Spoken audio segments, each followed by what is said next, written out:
اعوذ باللہ من الشیطان الرجیم بسم اللہ الرحمن الرحیم کتب علیکم القتال وهو کرہ لکم وعسى ان تکرہوا شیئا وهو خیر لکم وعسى ان تحبوا شیئا وهو شر لکم وقال تعالی فی مقام آخر یا ایہا النبی انا ارسلناک شاہدا ومبشرا ونذیرا وداعیا الی اللہ بإذنہ وسراجا منیرا یا ایہا النبی حرض المؤمنین علی القتال۔ ناظرین اور سامعین، آج سیرت النبی کی قسط نمبر 27 ہے۔ قسط نمبر 26، قسط نمبر 27، قسط نمبر 28، 29، 30 تک اہم قسم کی جو غزوات ہیں وہ بیان کیے جائیں گے، اور اسی سال جو متفرق اہم قسم کی جو واقعات ہیں جو واقع ہوئی ہیں وہ بھی ضمن میں بیان کیا جائے گا۔ 3 ہجری میں غزوہ احد اور غزوہ غطفان وجود میں آئے۔ 3 ہجری میں 450 آدمی لے کر داسور بن حارث محاربی مدینہ طیبہ پر حملہ کرنے کے لیے چلا۔ انا حضرت صلی اللہ علیہ وسلم مقابلے کے لیے تشریف لائے تو سب نے بھاگ کر پہاڑوں میں پناہ لے لی۔ نبی کریم صلی اللہ علیہ وسلم مطمئن ہو کر میدان سے واپس تشریف لائے۔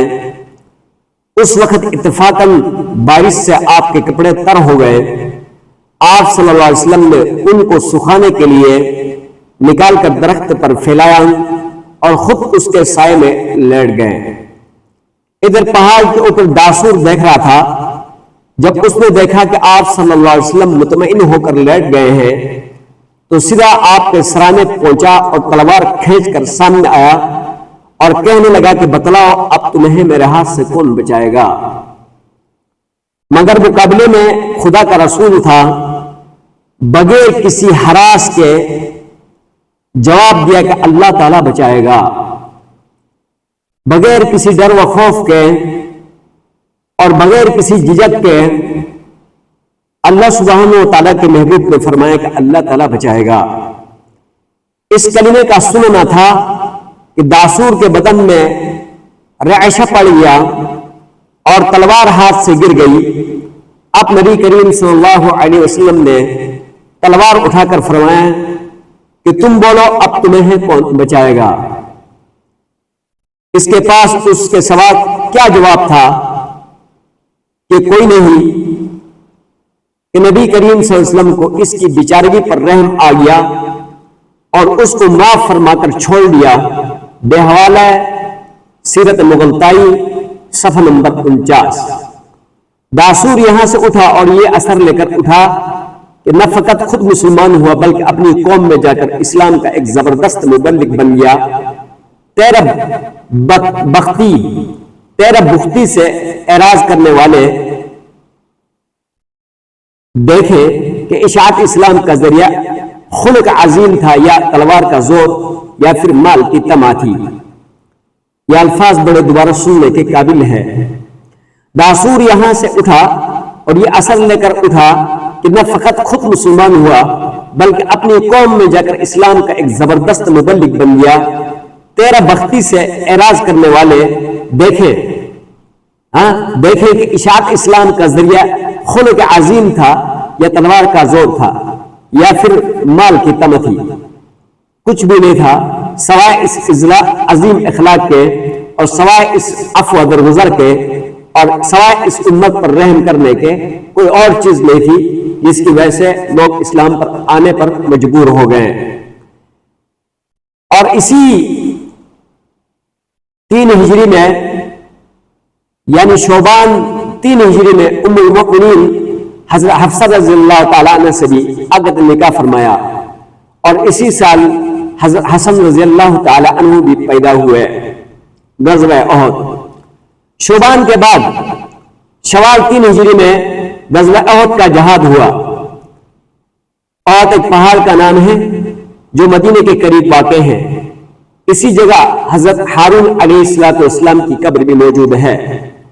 بدر کے شکست خوردہ مشرکین نے سال بھر کے بعد جب کچھ ہوش سنبھالا تو حرارت انتقام بڑھنے لگی اور اس مرتبہ نہایت اہتمام سے مدینے پر چڑھائی کا ارادہ کر لیا، اور اسی غرض کے لیے 3000 نوجوانوں کا لشکر پورے ساز و سامان کے ساتھ مدینے کی طرف روانہ کیا، جس میں 700 زرہیں، 200 گھوڑے اور 3000 اونٹ اور 14 عورتیں بھی اس غرض کے لیے ساتھ تھی کہ مردوں کو غیرت دلائے اور اگر باغت لعنت و ملامت سے ان کو شرم دلائے۔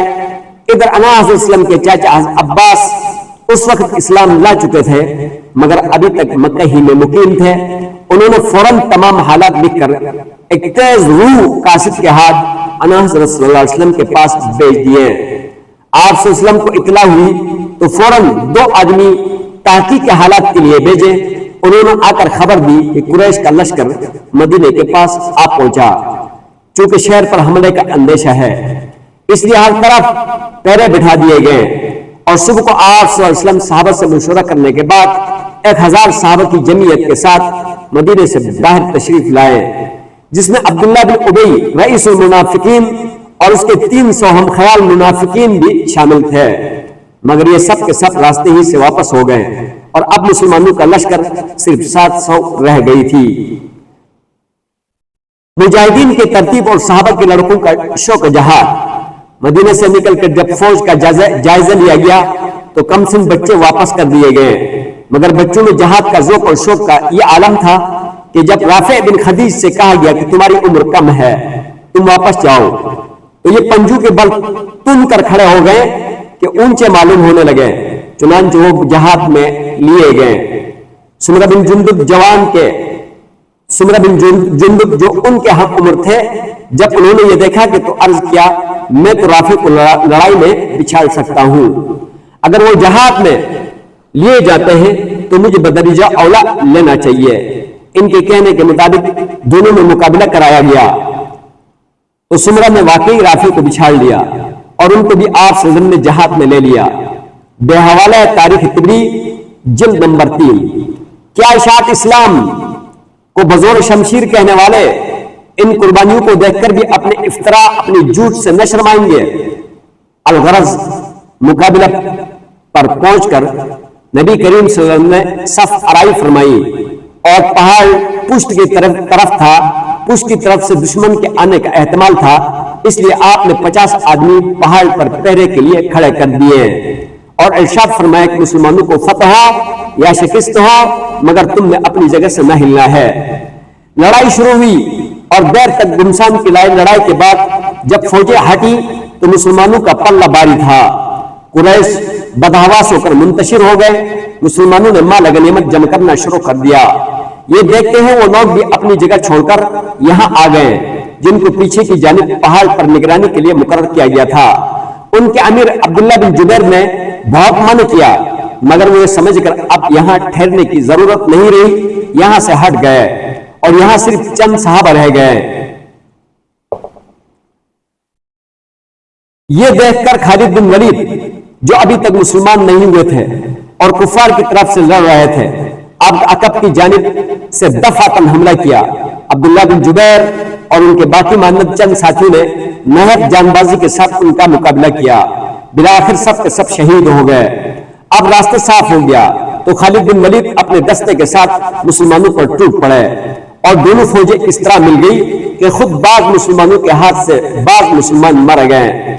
مصعب بن عمیر شہید ہوئے، یہ چونکہ انا حضرت صلی اللہ علیہ وسلم کے مشابہ تھے، ان کی شہادت سے مشہور ہو گیا کہ انا حضرت صلی اللہ علیہ وسلم نعوذ باللہ شہید ہو گئے ہیں، اور بعض روایت میں ہے کہ کسی شیطان یا مشرک نے آواز لگائی کہ انا حضرت صلی اللہ علیہ وسلم نعوذ باللہ قتل ہو گئے ہیں بے حوالہ زرقانی۔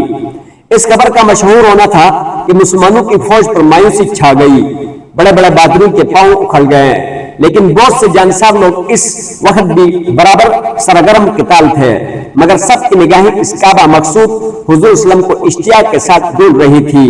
سب سے پہلے حضرت کعب بن مالک کی نظر آپ پر پڑی تو انہوں نے خوشی سے کہا مبارک ہو کہ رسول اللہ صلی اللہ علیہ وسلم یہاں بخیر و عافیت تشریف فرما ہے۔ یہ سنتے ہی صحابہ آپ کی طرف دوڑے مگر ساتھ ہی کفار بھی ہر طرف سے ہٹ کر اسی جانب رخ کیے ہیں۔ قریش کا مشہور بہادر عبداللہ بن قمیہ صفوں کو چیرتا ہوا آگے بڑھا اور آن حضرت وسلم کی چہرہ انور پر تلوار ماری، جس سے خود کی 2 کڑیاں چہرہ مبارک میں گھس گئی اور ایک دندار مبارک شہید ہو گیا۔ اس گمسان کی لڑائی میں آپ صلی اللہ علیہ وسلم کی ایک گڑھے میں گر پڑے، جو کفار نے اس لیے بنایا تھا کہ اس میں مسلمان گرے، مگر فوراً ہی آپ صلی اللہ علیہ وسلم کو حضرت علی اور حضرت طلحہ بن عبید اللہ نے وہاں سے نکالا، تو حضرت صدیق اکبر خود کی لکڑیاں کو نکالنے کے لیے آگے بڑھے۔ ابو عبیدہ بن جراح نے قسم دی کہ خدا کے لیے یہ خدمت مجھے کرنے دو، اور خود آگے بڑھ کر ہاتھ کے بجائے اپنے منہ سے ان کڑیوں کو کھینچا تو پہلی مرتبہ ایک کڑی نکلی، مگر ساتھ ہی اس کے زور سے ابو عبیدہ کا ایک دانت بھی گر گیا۔ یہ دیکھ کر دوسری کڑی نکالنے کے لیے پھر حضرت صدیق اکبر آگے بڑھے، تو ابو عبیدہ نے پھر قسم دے کر ان کو روکا اور خود ہی دوبارہ اس طرح منہ سے دوسری کڑی بھی نکالی، جس کے ساتھ ابو عبیدہ کا دوسرا دانت بھی شہید ہو گیا۔ صحابہ رضوان اللہ علیہ مجمعین کی جان ساری، یہ دیکھ کر جانباز صحابہ آپ صلی اللہ علیہ وسلم پر چھا گئے ہیں۔ تیروں اور تلواروں کی بارش ہو رہی تھی، مگر یہ سب صحابہ اپنے اوپر لیتے تھے۔ حضرت ابو دجانہ جھک کر آپ کے لیے ڈھال بن گئے، جو تیر آتا ان کی پشت میں لگتا تھا۔ حضرت طلحہ بن عبید اللہ نے تیروں اور تلواروں کو اپنے اوپر روکا، جس سے ان کا ہاتھ شل ہو گیا۔ بحوالہ بخاری۔ اور جنگ کے بعد دیکھا گیا تو ان کے بدن پر 70 سے زائد زخم تھے۔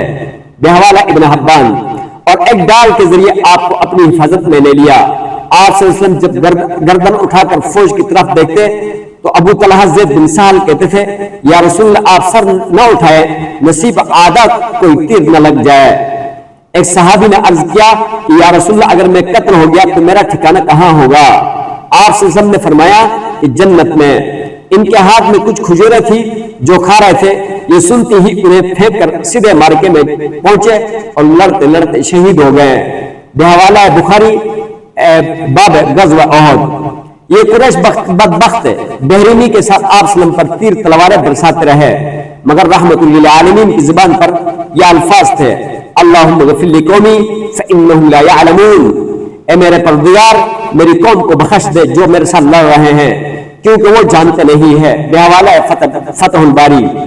چہرہ انور سے خون جا رہا تھا اور سراپا رحمت اس کو کپڑے وغیرہ سے پوچھتے تھے، اور فرمایا کہ اگر اس خون کا ایک قطرہ بھی زمین پر گر جاتا تو سب پر عذاب خداوندی نازل ہوتا۔ بحوالہ فتح باری باب غزوہ احد۔